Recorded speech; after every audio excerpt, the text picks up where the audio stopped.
Assalamualaikum warahmatullahi wabarakatuh. Alhamdulillahi rabbil alamin wa bihi nasta'inu ala amri dunya waddin. Asyhadu an la ilaha illallah wahdahu la syarika lah wa asyhadu anna Muhammadan abduhu wa rasuluh. Allahumma salli wa sallim wa barik ala Muhammadin wa ala alihi wa ala ashabihi ajma'in. Amma ba'd. قال الله تعالى في كتابه الكريم أعوذ بالله من الشيطان الرجيم يا أيها الذين آمنوا اتقوا الله حق تقاته ولا تموتن إلا وأنتم مسلمون. Jamaah maghrib rahimakumullah, kita lanjutkan kajian tafsir Al-Quran Al-Karim berdasarkan kitab tafsir Ibnu Katsir rahimahullah. Kita akan lanjutkan untuk ayat yang ke-152. Insyaallah kita akan latihan untuk membacanya terlebih dahulu. A'udzu billahi minasy syaithanir rajim.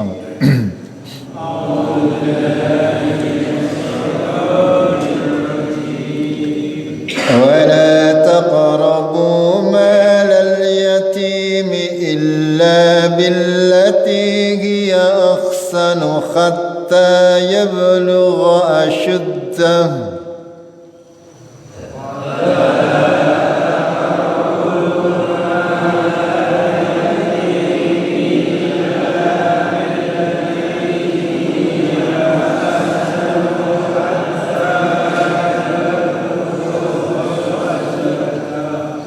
وأوفوا الكيل والميزان بالقسط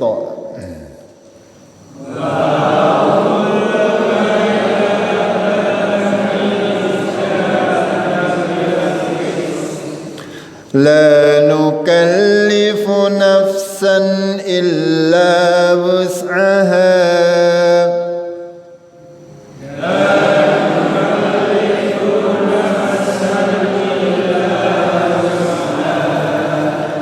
وإذا قلتم فاعدلوا ولو كان ذا قربى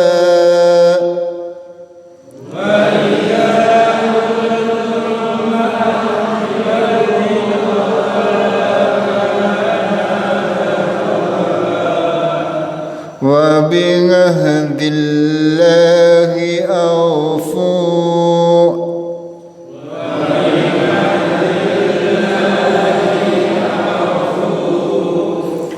ذلكم وصاكم به لعلكم تذكرون.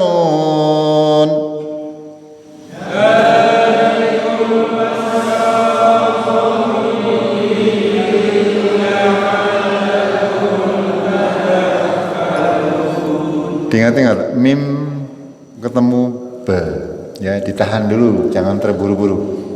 وصاكم به لعلكم تذكرون. Ulang.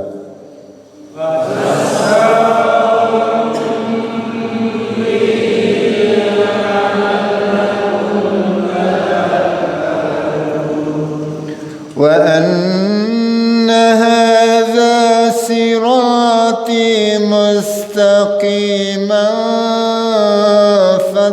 فاتبعوه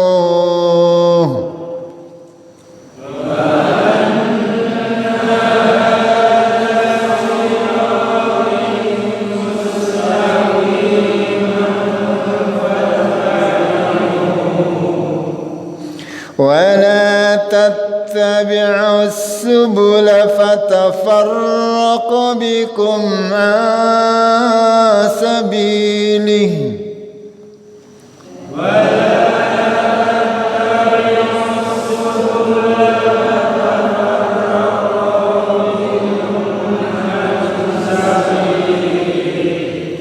ذلكم وصاكم به لعلكم تتقون. ذلكم وصاكم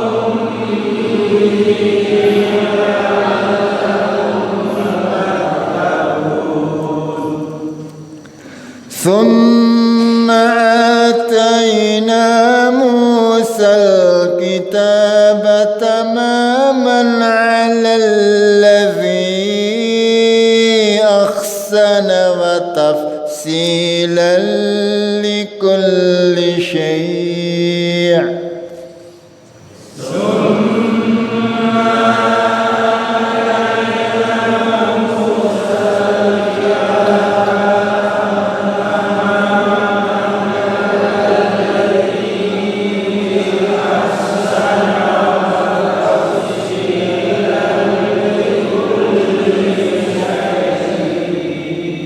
Kalau mau berhenti syai' jangan syai'in berhentinya.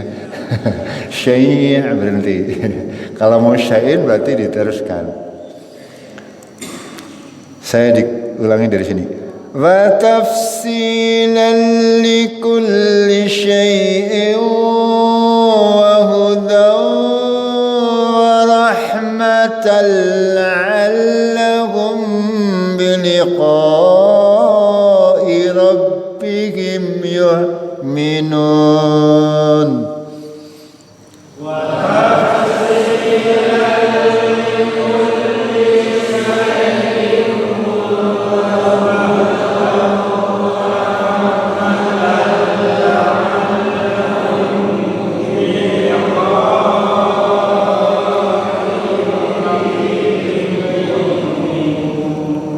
Jangan putus nggih. La'allahum biliqa'i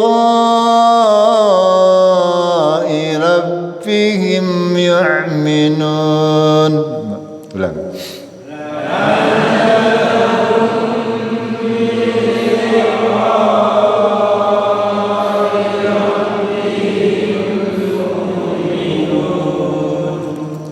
وهذا كتاب أنزلناه مبارك فاتبعوه واتقوا لعلكم ترحمون.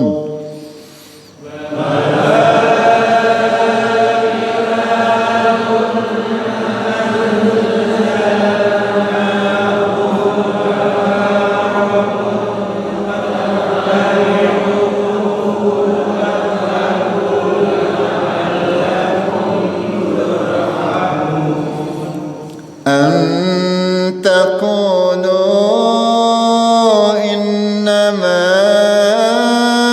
أنزل الكتاب على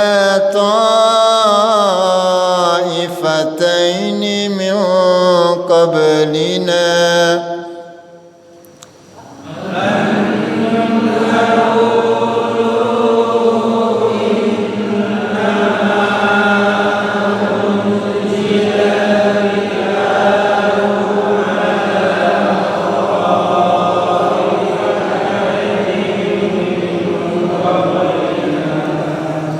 وإن كنا عن دراستهم لغافلين.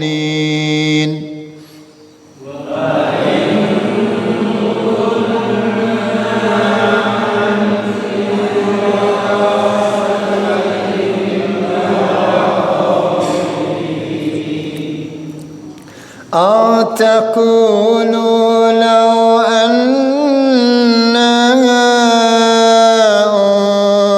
علينا الكتاب لكنا أهدى منهم.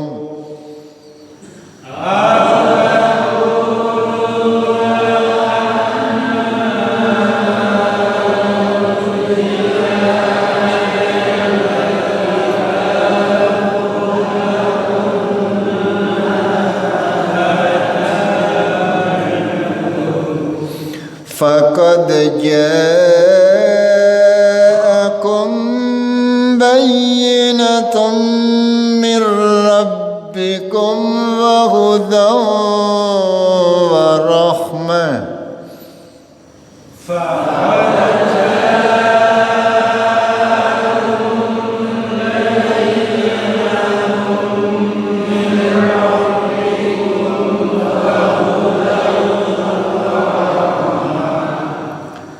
فمن أظلم ممن كذب بآيات الله وصدف عنها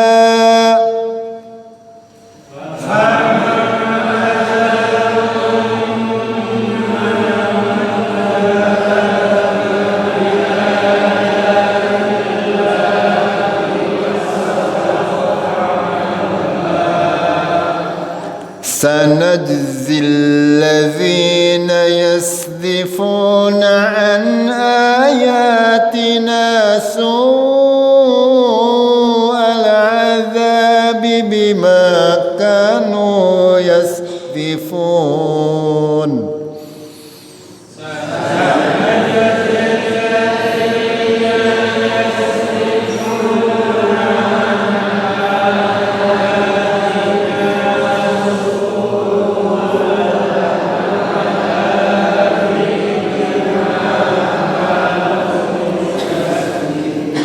Ya, panjenengan perhatikan ketika ada kata-kata ya yang di depannya ada hamzah, senantiasa berusaha kita panjangkan menjadi 4 atau 5 harokat agar ada penekanan, agar supaya lebih terasa ketika kita membacanya. Sama seperti ketika kita berbicara dalam bahasa Indonesia, ada penekanan. Begitu juga secara tata cara membacanya dalam membaca Al-Quran dengan taksin, itu seakan semuanya dibaca dengan tartil sesuai dengan kaidah yang berlaku. Setiap ada nun mati, panjenengan perhatikan. Setiap ada tanwin, itu juga perhatikan. Semuanya senantiasa kita berusaha semaksimal mungkin untuk bisa membacanya dengan benar. Insyaallah ya akan menambah keindahan daripada Al-Quran itu sendiri. Ketika kita membaca Al-Quran dengan tartil akan sangat membekas di dalam hati kita. Kita akan melanjutkan dengan terjemahan sekaligus tafsirnya. Saya ulangi dari ayat yang ke-151. Pada kajian yang lalu sudah kami sampaikan, ya. Allah berfirman, "Qul ta'alau atlu ma kharrama rabbukum 'alaikum."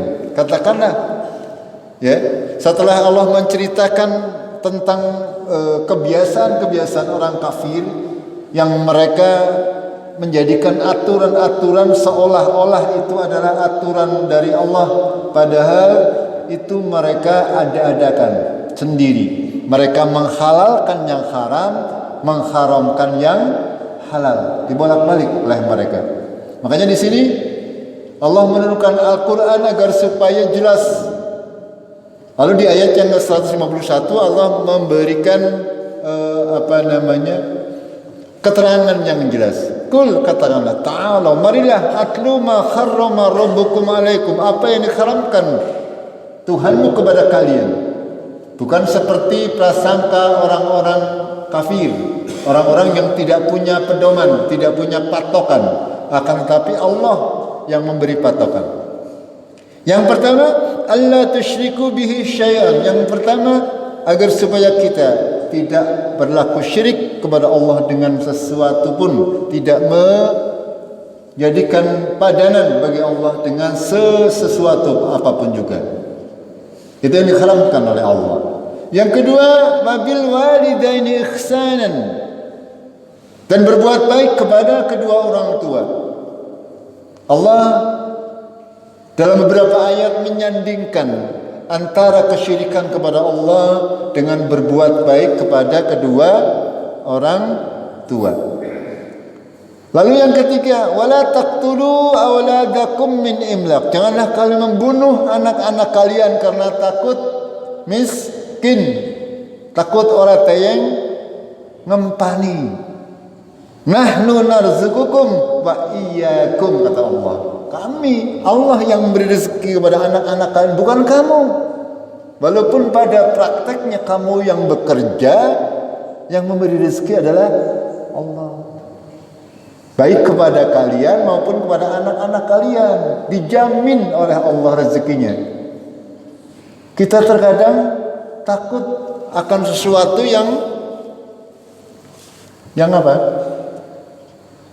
Ya, yang tidak terjadi. Kita khawatir terlebih dahulu. Wah, anaknya kembok orang tayeng madang. Nah, gampangannya seperti itu. Mbok orang tayeng sekolah, kok si ketriwe. Nah, itu kekhawatiran yang tidak perlu. Allah menjamin rezeki mereka dan kita. Nahnu narzuqukum wa iyyakum. Lalu Allah melanjutkan yang diharamkan oleh Allah, wala taqrabul fawahisha ma zahara minha wa ma batan. Para ulama menafsirkan, ya, janganlah kalian mendekati fawahis, perbuatan-perbuatan keji. Dalam hari ini para ulama menafsirkan maksud daripada fawahis adalah berzina, ya, baik yang zahir maupun yang batin. Lalu apa lagi? Wala taqtulun nafsal lati kharramallahu illa bil haqq.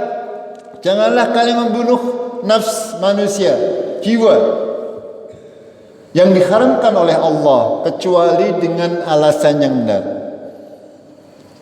Dzalikum wasaqum bihi la'allakum taqilun. Demikianlah Allah mewasiatkan kepada kalian agar kalian menjadi orang-orang yang berfikir. Kita lihat tafsir daripada Ibnu Katsir tentang yang pertama tadi, ya. Dalam ayat yang mulia ini, Allah yang pertama adalah melarang kita untuk berbuat syirik, kedua berbuat baik kepada kedua orang tua, yang ketiga adalah tidak membunuh anak-anak kita karena takut miskin, ya. Kita tahu ya di zaman jahiliyah, orang-orang kafir Quraisy, mereka ketika mempunyai bayi perempuan langsung dikubur hidup. Dan ketika Islam datang, Allah dan Rasulnya mengharamkan hal tersebut. Lalu kita dilarang juga untuk mendekati fawahish, perbuatan-perbuatan keji dan mungkar, ya, khususan untuk perbuatan zina. Ya, yang lebih umum semuanya perbuatan yang keji dan mungkar itu semuanya harus kita jauhi, ya, jauhi. Allah berfirman wala taqrabu, jangan dekat-dekat dengan fawahish, dengan perbuatan-perbuatan keji. Lalu kita juga diharamkan untuk membunuh manusia ataupun binatang, ya, yang diharamkan oleh Allah kecuali dengan benar. Ini semuanya harus kita jadikan pegangan, jadikan patokan agar supaya kita tidak salah dalam melangkah. Dalam sebuah hadis Rasulullah bersabda, "Atani Jibril, ya, fabasharani annahu man mata la yusriku billahi syai'an min ummatika dakhala al-jannah." Jibril datang, kata Rasulullah kepada aku, bahwa sesungguhnya barang siapa yang mati tidak syirik kepada Allah dengan sedikit pun dari umatmu, maka dia akan memasuki surga. Ini yang bertanya adalah Abu Dzar, karena ini diriwayatkan oleh Abu Dzar. Abu Dzar berkata, "Wa in zana wa in syarab," walaupun dia berzina dan mencuri. Pertanyaan Abu Dzar. Qala wa in zana wa in syarab. Nabi menjawab, walaupun dia berzina maupun dia mencuri. Qultu wa in zana wa in syarab. Pertanyaan lagi Abu Dzar, penasaran. Mol cara wongki kadune. Walaupun dia berzina, walaupun dia mencuri, tetap masuk surga. Apa jawaban Rasulullah? Qal wa in zana wa in syarab. Yang ketiga kali Abu Dzar masih penasaran, ya, apakah benar, ya, dari umat Islam itu akan masuk surga walaupun dia berzina maupun mencuri? Jawaban Rasulullah masih tetap sama. Nih. Jemaah rahimakumullah, Allah itu Maha Rahim, Maha luas ampunannya. Ketika seorang berbuat fawahish, berbuat dosa-dosa besar selain syirik, asal kita mau bertobat, insyaallah semuanya akan diampuni. Ya, akan tetapi ketika kita mengerjakan dosa-dosa syirik dan belum bertobat, lalu kita mati, itu tidak akan diampuni. Ini menandakan bahwasanya Allah itu sangat luas, sangat luas ampunannya, rahmatnya, karunia-Nya kepada kita umat manusia. Bahkan melebihi kasih sayang kita kepada anak kita, kasih sayang kita kepada diri kita sendiri. Allah melebihi dari itu. Makanya walaupun umatnya banyak berbuat dosa, banyak berbuat kemaksiatan kepada Allah, asal aja syirik harap diampuni. Ini janji dari Allah. Tentunya ya panjenengan jangan gue pengandel ya. Nah, si penting orang syirik gawe dosa baik kena. Jangan seperti itu. Jangan seperti itu. Bukan seperti itu. Ya kita kan tahu bahwasanya seluruh kaum muslimin nanti insyaallah akan masuk surga, walaupun misalnya kemarin pada saat kajian di malam Jumat ya, kaum muslimin akan meniti syirat. Sing banyak maksiatnya ini akan terjungkal ke neraka, walaupun tidak selamanya. Pada akhirnya dia akan dientas oleh Allah untuk masuk ke surga. Tapi sekali lagi ngerti yang kalau bisa ya kita berusaha jangan sampai singgah di neraka. Fa in kuntum illa wariduha. Masih ingat ayat tersebut? Semua dari kita sungguh akan mendatanginya, melihat langsung neraka jahanam dari atas jembatan as-sirat. Jembatan yang tajam, lebih pedang dan lebih tipis daripada rambut. Semuanya tergantung daripada amalan-amalan kita hari ini. Dalam hadis yang lain Rasulullah bersabda, yaqulu ta'ala, Allah berfirman, ya ibn Adam, hai anak Adam, innaka ma da'awtani wa rajawtani fa inni aghfiru laka ala ma kana minka wala ubali. Allah berfirman, hai anak Adam, seandainya kalian menyeru berdoa kepadaku dan berharap kepadaku, maka aku akan mengampuni kalian atas apa yang ada pada kalian, dan aku tidak akan bosan untuk mengampuni, tidak segan. Walau ataitani bikurabil ard khati'atan. Ya, ini. Walaupun kalian hai umat manusia datang kepadaku, kata Allah, dengan dosa seberat bumi. Ya. Dari sini. Walau ataitani bikurabil ardi khati'atan. Kalau sekiranya kalian datang kepadaku dengan dosa seberat bumi, ataituka bikurabiha maghfiratan ma lam tusyrik bi syai'an, maka aku datangkan ampunan sama seberat bumi juga, asal kamu tidak syirik. Niku janji Allah kepada kita. Ya.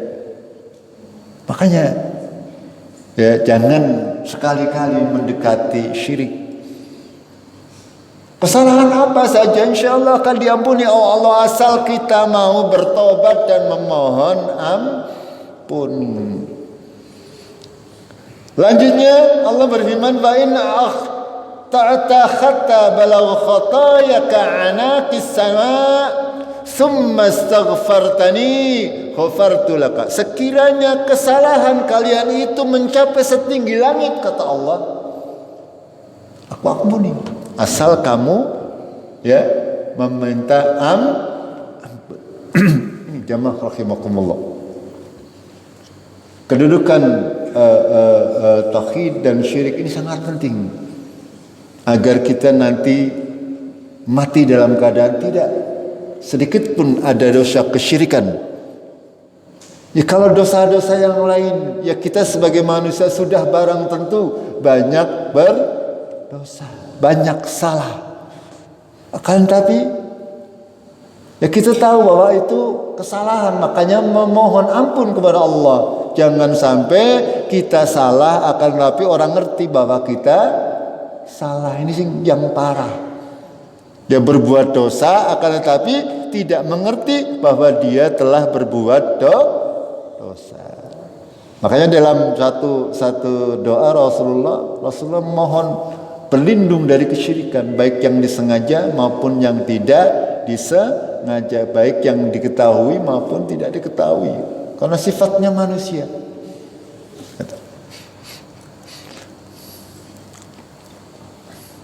Lalu dalam Sahih Muslim disebutkan, "Man mata la yusriku billahi syai'an dakhalal jannah." Sekali lagi, ya, barang siapa yang meninggal dunia dalam keadaan tidak syirik kepada Allah, dia akan dimasukkan ke surga. Banyak ayat dalam Al-Quran maupun hadis membahas mengenai hal ini, ya, agar supaya kita benar-benar memberi pemahaman kepada kita, ya, kepada anak cucu kita, kepada saudara-saudara kita, agar supaya kita benar-benar menjauhi kesyirikan. Itu karena konsekuensinya sangat-sangat berat, ya. Ketika kita syirik, amalan kita batil semuanya, tidak berguna salat kita, tidak berguna amal-amal yang lain.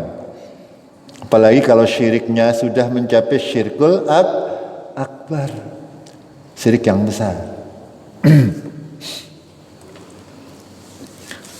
Lalu terkait dengan birrul walidain, Allah Ta'ala berfirman dalam surat Luqman, "Anishkur li wa liwalidayk ilayyal masir wa in jahadaka 'ala an tusyrika bima laysa laka bihi ilmun fala tuti'huma wa sahibhuma fid dunya ma'rufan wa tabi' sabila man anaba ilayya thumma ilayya marji'ukum fa unabbi'ukum bima kuntum ta'malun." Allah dalam ayat yang lain berfirman, supaya hendaklah kalian bersyukur kepadaku wali walidaik, dan kepada kedua orang tuamu. Kepadakulah kalian akan kembali. Lalu Allah melanjutkan, jika jahadaka ala an tusyrika bima laisa laka bihi ilmun, jika orang tua kalian menyuruh kalian untuk berbuat kesyirikan, fala tuti'huma, dan janganlah kalian mengikuti keduanya. Ini Allah mengatur, ya, mengatur hubungan anak dengan orang tua. Kita disuruh oleh Allah untuk berbakti kepada kedua orang tua, walaupun orang tua kita musyrik, walaupun orang tua kita kafir. Akan tetapi jangan mengikuti ketika orang tua kita kafir menyuruh panjenengan misalnya untuk kafir, jangan diikuti. Dan juga kita wajib tetap untuk berbuat baik kepada mereka. Perhatikan ayat berikutnya, wa sahibhuma fid dunya ma'rufan, ya. Dan pergaulah mereka di dunia dengan cara-cara yang ma'ruf. Ya tetap, ya, mau panjenengan ngiri, memberi uang dan sebagainya itu diperbolehkan. Walaupun orang tua kita barangkali berbeda dengan kita. Berbeda pandangan agama barangkali dengan kita, atau bahkan berbeda agama dengan kita. Allah mengatur semuanya agar supaya kita tetap berbuat baik kepada kedua orang tua. Wattabi' sabila man anaba ilayya, dan ikutilah jalan orang-orang yang suka bertobat kepadaku, kemudian kepadakulah tempat kembali kalian semuanya, maka aku beritahukan kepada kalian terhadap apa-apa yang kalian kerjakan. Ini ayat-ayat tentang berbuat. Dalam ayat yang lain juga disebutkan, ya, tentang berbuat baik kepada kedua orang tua kita. Ketika orang tua kita sudah mencapai usia lanjut, kita mengucapkan saja dilarang. Apa maning berkata kasar kepada kedua orang tua. Dalam ayat yang lain dalam Al-Quran disebutkan seperti itu. Allah sudah sangat detail dalam mengatur kehidupan kita.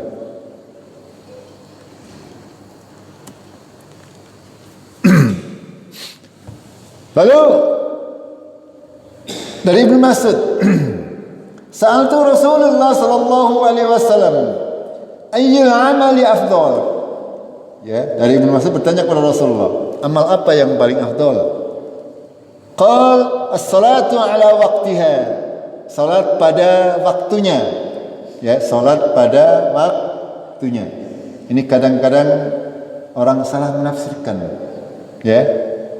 Salat tu ala waqtiha, sehingga ada orang yang berkata bahwasanya salat kudu mengawal, ya, di awal waktu semua salat. Padahal tidak demikian contoh dari Rasulullah sallallahu alaihi wasallam. Rasulullah senantiasa saking salah tafsirnya, terkadang di banyak masjid, di banyak mushola mereka berpedoman dengan penalaran yang salah, sehingga ketika adzan 5 menit langsung qomat, jadi mengejar sholat di awal waktu. Apakah seperti itu? Tidak. Rasulullah senantiasa memberikan kesempatan kepada makmum minimal, ya, untuk bisa wudu dengan tumanina, untuk bisa berjalan dengan tumanina, tidak terburu-buru. Apalagi untuk waktu sholat isya, biasanya Rasulullah mengakhirkan, karena itu yang lebih afdal. Gitu. Jangan salah tafsir tentang hal ini, agar supaya semuanya bisa berjalan. Kita ini hidup dalam sebuah komunitas kaum muslimin yang semestinya saling tolong, saling ceweng menyeweng, ya. Dalam khususnya dalam salat berjamaah, agar supaya semuanya bisa ikut mendapati rakaat pertama. Sang imam juga harus bijaksana. Ya, ketika dilihat misalnya sudah takbir tapi makmumnya masih sedikit, panjenengan sebagai imam panjangkan sedikit bacaan ayatnya. Agar supaya apa? Agar supaya makmum yang terlambat masih bisa mendapatkan rakaat pertama. Itu contoh-contoh dari Rasulullah Sallallahu Alaihi Wasallam, agar supaya kita di dunia bersama-sama, di surga insyaallah juga bersama-sama. Itu.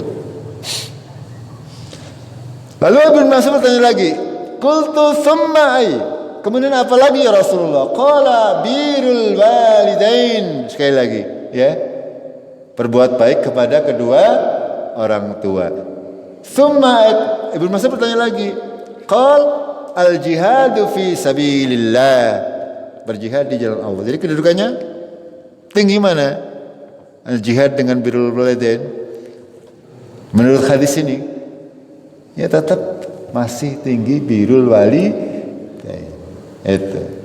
Akan tetapi penerapannya juga harus disesuaikan dengan konteksnya. Jangan ketika kita membaca hadis seperti ini, lalu ada tuntutan jihad misalnya, ya, sementara orang tua bisa ditinggal, itu kita tetap diwajibkan untuk berjihad fisabilillah. Lah nyomanu arep nemuni biunge bae lah ora gelem jihad. Itu salah satu contoh salah tafsir dalam menafsirkan hadis-hadis Rasulullah sallallahu alaihi wasallam. Terkait dengan pembunuhan anak-anak, dalam Sahih Muslim dari Abdullah bin Mas'ud, Rasulullah sallallahu alaihi wasallam bersabda, ya.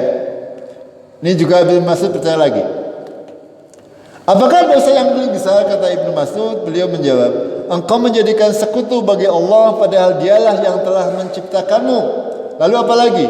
Tanyaku. Beliau menjawab, engkau membunuh anakmu karena takut ikut makan bersamamu. Kutanyakan lagi, kemudian apa lagi? Engkau menzinai istri tetanggamu. Ini, ya. Lalu Rasulullah membacakan firman, dan orang-orang yang tidak menyembah Allah yang lain beserta Allah dan tidak membunuh jiwa yang diharamkan Allah membunuhnya kecuali dengan alasan yang benar dan tidak berzina. Surah Al-Furqan ayat 68. Ya. Ini terkait dengan ayat yang kita bacakan tadi, ya. Al-An'am ayat 151. Rasulullah memberi penjelasan kepada para sahabatnya terkait dosa-dosa yang besar.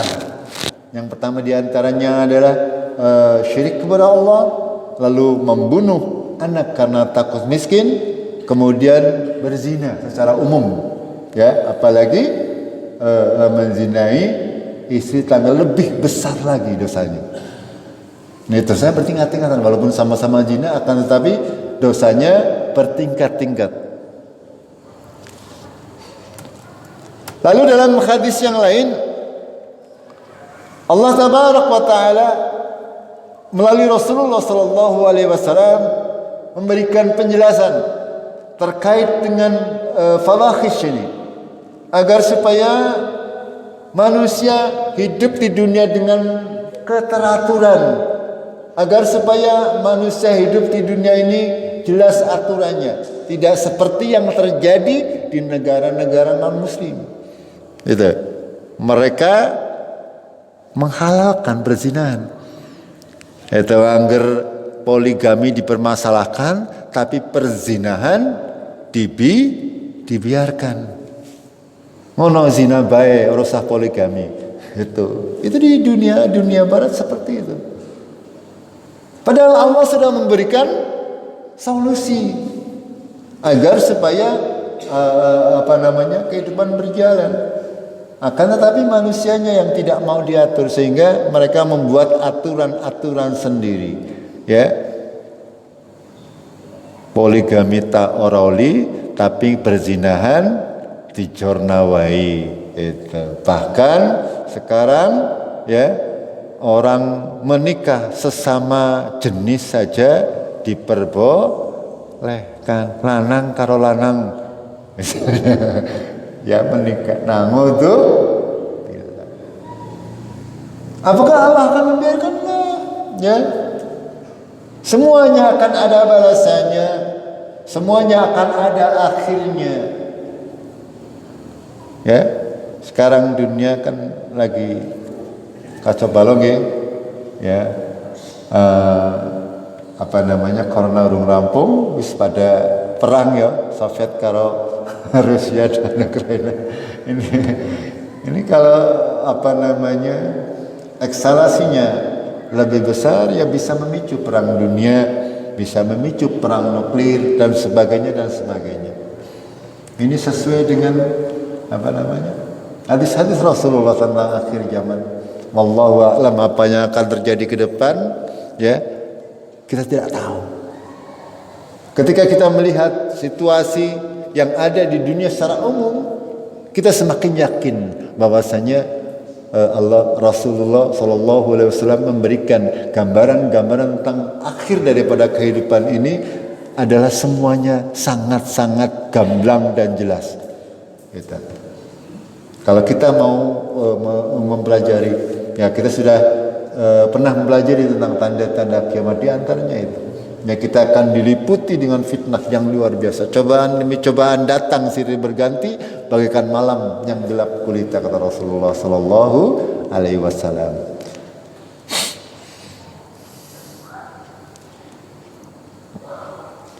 Hadis yang di atas dari Sa'ad bin Ubadah terkait zina, ya. Sayyidina Umar berkata, seandainya aku menyaksikan seorang laki-laki bersama istriku, niscaya aku akan menyabetnya dengan pedang tanpa ampun. Kemudian hal tersebut sampai kepada Rasulullah. Ya. Apa jawaban Rasulullah? Apakah kalian akan heran dengan kecemburuan Sa'ad? Demi Allah, aku adalah orang yang lebih cemburu dari Sa'ad, dan Allah lebih cemburu daripadaku. Dan sebab itulah Allah mengharamkan segala perbuatan keji, baik yang tampak maupun yang tersembunyi. Ini, ya, terkait dengan Allah melarang wala taqrabu al-fawahisha ma dhahara minha aw batan. Janganlah kalian mendekati perbuatan keji, baik yang tampak maupun yang tersembunyi. Dalam hadis lain Rasulullah bersabda, tidak halal darah seorang muslim yang bersaksi bahwa tidak ada ilah yang berhak untuk diibadahi selain Allah dan aku adalah Rasulullah, kecuali karena salah satu dari 3 sebab. Ya. Yang boleh dibunuh kata Rasulullah adalah 3 sebab ini. Seorang duda atau zanda yang berzina. Ini secara hukum, ya, syariat agama Allah boleh, ya, orang tersebut dibunuh. Ya, kalau kita berbicara hukum syariat, ya barangkali sekarang ini sangat banyak ya janda atau duda yang berzina. Ya, kalau secara hukum syariat boleh dibunuh. Akan tetapi kita, negara Indonesia belum menerapkan, tidak boleh panjenengan langsung ada duda atau mendapati misalkan duda atau zanda berzina langsung panjenengan bunuh. Tidak boleh, panjenengan bukan ulil amri, bukan pemerintah, tidak punya kewajiban untuk itu. Atau jiwa dengan jiwa, artinya ada orang yang membunuh orang, itu boleh jadi kisos. Tapi boleh juga dengan membayar tebusan, tergantung kesepakatan dengan pihak yang terzalimi. Yang ketiga yaitu orang yang meninggalkan agamanya atau memisahkan diri jamaah. Ya, orang yang murtad dari Islam, orang keluar dari agama Islam, secara hukum itu boleh untuk dibunuh. Begitu. Lalu dalam hadis yang lain Rasulullah bersabda, barang siapa membunuh muahid, ya, maka dia akan mencium bau surga, dan sesungguhnya bau surga itu tercium dari jarak perjalanan yang ditempuh selama 40 tahun. Muahid itu adalah orang-orang yang orang kafir yang sudah ada perjanjian, ya, dengan kaum muslim untuk dijaga keselamatannya. Itu tidak boleh sembarangan dibunuh. Ya, di Indonesia misalnya ada orang kafir, itu tidak boleh sembarangan kita bunuh. Itu melanggar, itu nafs yang jiwa yang diharamkan oleh Allah untuk dibunuh. Makanya ketika ada ya orang yang dengan gampangnya yang ngebom sana ngebom sini dengan alasan jihad fisabilillah, ini dasarnya nopo, ya, Qur'ane sapa, hadis sapa, jajane sing tenggo. Padahal Rasulullah sallallahu alaihi wasallam bersabda demikian, man qatala mungahidan lam yaruh ra'akhital jannah wa inna riqaha la yujadu min masirati arba'ina aman. Barang siapa membunuh orang yang ada perjanjian dengan kaum muslimin, ya, maka dia tidak akan mencium bau surga. Padahal bau surga itu tercium dari jarak 40 tahun perjalanan maksudnya. Itu 40 tahun perjalanan kan gitu. Padahal surga tercium bau haramnya. Berarti orang-orang yang sengaja membunuh muahidan ini tadi, ya, dia tidak akan menuju surga. Walaupun nang dunia dia ngakune matine syahid. Sahide sinten, Allah sudah memberikan garis yang sangat jelas. Kita tidak boleh sembarangan membunuh kecuali dengan dasar yang benar. Dan Rasulullah memberi batasan, memberi gambaran sudah sangat jelas. Akan tetapi kita banyak di antara kaum muslimin, ya, yang khilaf, ya, barangkali, atau terjerumus, ya, ke dalam pemahaman yang keliru sehingga mereka begitu mudahnya untuk membunuh orang lain, ya, dengan alasan katanya jihad fi sabilillah, padahal tidak dibenarkan.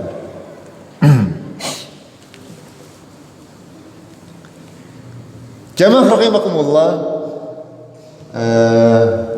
sampai di sini dulu, ya, karena waktunya sudah cukup malam. Ya, insyaallah kita akan lanjutkan tafsir untuk ayat yang ke-152 dan seterusnya di kajian yang akan datang.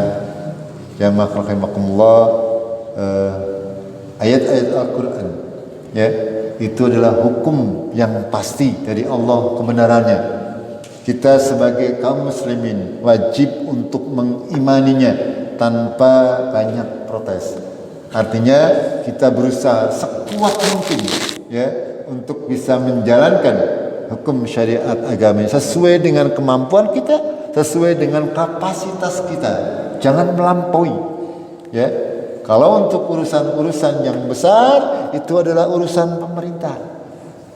Ya, kita menjalankan syariat agama ini yang dibebankan kepada kita. Terkait urusan-urusan besar itu masing-masing orang tidaklah dibebani kecuali sesuai dengan kesanggupannya. Sudah saya sering sampaikan. Seorang individu kita ini ya dibebani oleh Allah sesuai dengan kesanggupan kita. Panjenengan sebagai kepala keluarga ya panjenengan dibebani sekeluarga. Sebagai RT dibebani satu RT. Sebagai RW dibebani satu RW. Sebagai kepala desa dibebani satu desa dan seterusnya seperti itu. Ya, jangan melampaui dari batas yang diberikan oleh Allah Taala. Ketika semuanya berjalan sesuai dengan ketentuan, insya Allah ya kehidupan ini akan baik semuanya. Mudah-mudahan pemahaman kita kepada Al-Quran semakin benar ya. Mudah-mudahan kita diberi kekuatan oleh Allah untuk bisa mengamalkannya. Mudah-mudahan kita semuanya dimudahkan oleh Allah untuk bisa beramal sesuai dengan tuntunan Al-Quran dan As-Sunnah. Kita akhiri dengan kafaratul majlis. Subhanakallahumma bihamdik asyhadu an la ilaha illa anta astaghfiruka wa atubu ilaik. Assalamualaikum warahmatullahi wabarakatuh.